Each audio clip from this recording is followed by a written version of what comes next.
5. kapitola. Zúrivá vrba. Leto ubehlo rýchlejšie, ako by si Harry prijal. Tešil sa už síce na Rockford, no mesiac, ktorý strávil v brlohu, patril k najšťastnejšiemu obdobiu jeho života. Pri spomienke na Dursleyovcov a na spôsob privítania, ktorý od nich mohol očakávať, keď sa o rok objaví na privátnej ceste, mal veru čo robiť, aby Ronovi nezávidel. Posledný večer im pani Weasleyová vyčarovala hostinu, ktorá pozostávala len z Harryho obľúbených jedál a ako posledný chod sa podávala torta z cukrovej melasy a kukuričného sirupu. Harrymu sa už len pri pohľade na ňu zbiehali slinky. Fred s Georgeom ukončili slávnostný večer prehliadkou delobuchov doktora Filibustera. Kuchyňa bola odrazu plná červených a modrých hviezdičiek, ktoré sa takmer polhodinu odrážali od stropu k stene a späť. Napokon nastal čas na šálku horúcej čokolády a išlo sa spať. Na druhý deň ráno im veru veľmi dlho trvalo, kým vyrazili.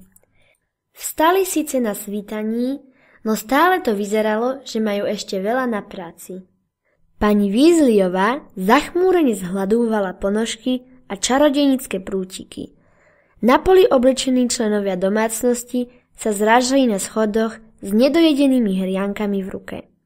Pán Weasley si takmer zlomil väzy, keď niesol Ginin kufor do auta a v záhrade zakopol o zatúlanú sliepku. Harry si nevedel predstaviť, ako sa do maličkej Fordky zmestí 8 ľudí, 8 veľkých kufrov, 2 sovy a potkan. A to samozrejme predpokladal, že pán Weasley už urobil nejaké tie špeciálne opatrenia. Pred Molly ani múk, pošepol Harry mu, pričom otvoril kufor auta a ukázal mu, ako ho začaroval, aby sa tam bez problémov vošla všetka batožina. Keď boli konečne všetci v aute, pani Weasleyová sa obzrela na zadné sedadlo, kde vedľa seba pohodlne sedeli Harry, Ron, Fred, George a Percy. A vyhlásila: Muklovia sú tuši múdrejší, než si myslíme, však?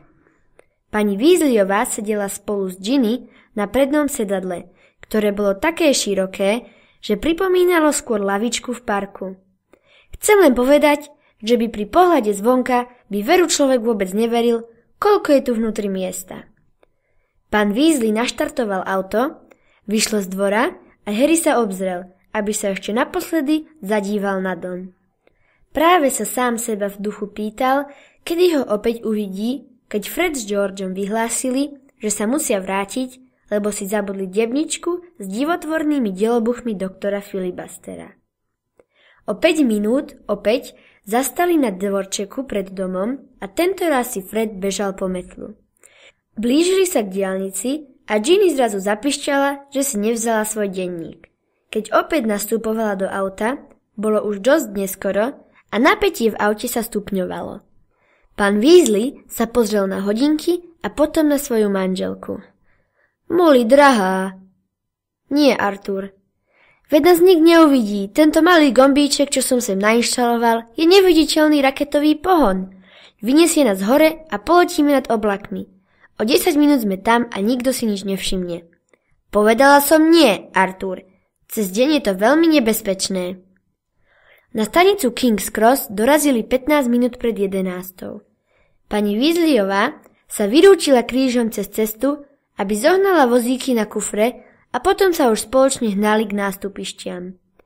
Harry cestoval Rockfordským expresom aj minulý rok. Najhoršie vtedy pre ňoho bolo dostať sa na nástupište. 9 3/4, pre oko muklo neviditeľné. Musel prejsť pevnou kovovou zábranou, oddelujúcou nástupište 9 a 10. Nebolelo to, no museli ste to urobiť opatrne, aby si muklovia nevšimli, že ste z ničoho nič zmizli. Percy, ideš prvý, zavelila pani Weasleyová a nervózne sa pozrela na hodiny nad nimi, ktoré oznamovali, že na to, aby nenápadne prešli stenou, majú už iba 5 minút. Percy rezko vyskočil a nebolo ho. Ako ďalší šiel pán Weasley a za ním Fred a George. Ja vezmem Ginny a vy dvaja choďte hneď za nami, povedala pani Weasleyová Harrymu a Ronovi. Schmatla za ruku Ginny a vykročili. O sekundu ich nebolo. Poďme naraz, máme už len minútu, navrhol Ron Harrymu. Harry ešte raz skontroloval, či Hedvigina klietka pevne stojí na kufri a tlačil vozík rovno proti stene. Necítil ani najmenšie obavy, toto nebolo ani zďaleka také nepríjemné ako cestovanie pomocou hop-šup prášku. Obaja sa náhli na rukovete svojich vozíkov a rezko kráčali proti zábrane. Niekoľko metrov pred ňou sa rozbehli a tresk! Oba vozíky treskli do steny a odrazili sa od nej. Ronov kufor sa s buchotom zošmykol z vozíka, Harry spadol na zem, Hedvigina klietka dopadla na lesklú dlážbu a kotúľala sa po nej, pričom Hedviga rozhorčene škriekala. Ľudia na nich neveriacky civeli a okolo idúci sprievodca im začal nadávať. Čo to tu pre Boha stvárate? Vyšmykol sa mi vozík, vysúkal zo seba Harry, keď sa mu podarilo vstať a držal sa za rebrá. Ron utekal po Hedvigu, ktorá robila v klietke taký cirkus, že hľúčik prizerajúcich sa ľudí začal pohoršene vykrikovať, že týrajú zvieratá. Prečo sme sa nedostali na druhú stranu? Zasypel Harry na Rona. Neviem. Ron sa horúčkovito rozhliadol okolo seba. Asi 10 ľudí ich stále zvedavo pozorovalo. Ujde nám vlak, zašepkal Ron. Nechápem, prečo sa tam ten vchod neotvoril. Harry sa pozrel na veľké hodiny a úzkosťou sa mu zovrel žalúdok. 10 sekúnd a 9 sekúnd. Opatrne tisol vozík smerom zábrane a tesne pred ňou ho z celej sily postrčil. Stena nepovolila. 3 sekundy, 2 sekundy, sekunda.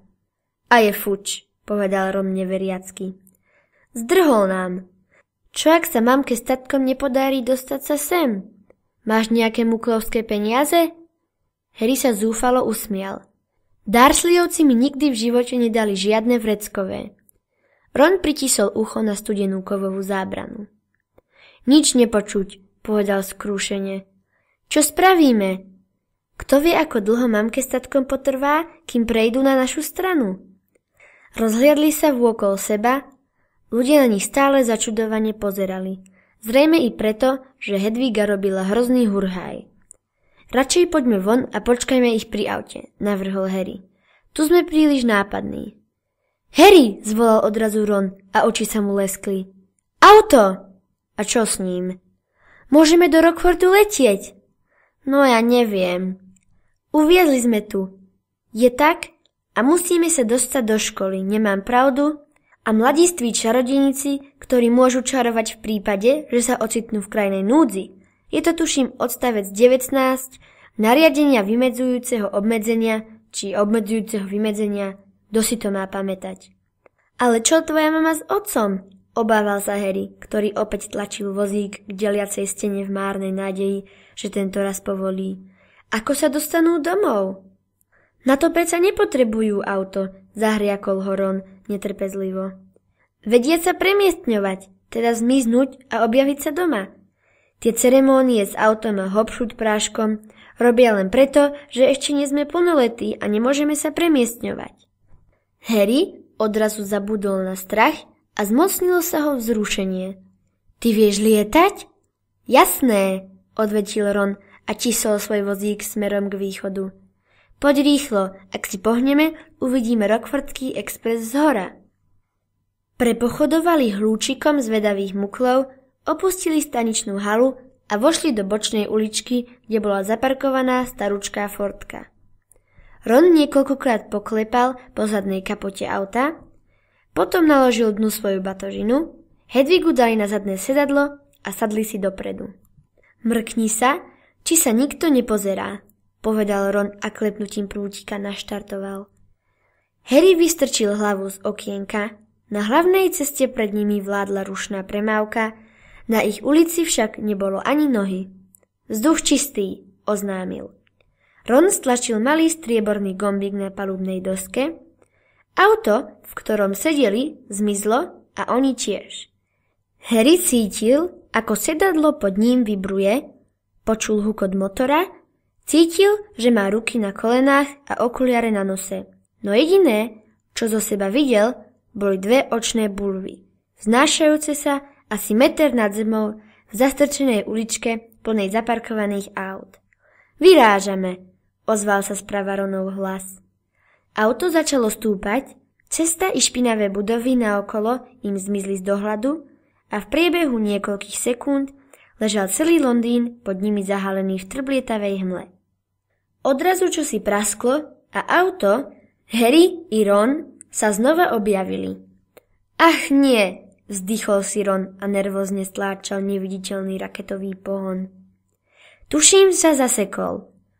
Obaja doňho bušili. Auto zmizlo. No v zápätí sa znova objavilo. Drž sa! Vykríkol Ron a dupol na plyn. Auto vystrelilo priamo do nízkych hustých mrakov a náhle bola všade okolo nich kalná hmlovina. A teraz čo? Spýtal sa Harry a žmurkal do nepriehľadnej oblačnej masy, ktorá sa na nich tlačila zo všetkých strán. Musím zistiť, kde je ten vlak, aby sme vedeli, ktorým smerom máme ísť, povedal Ron.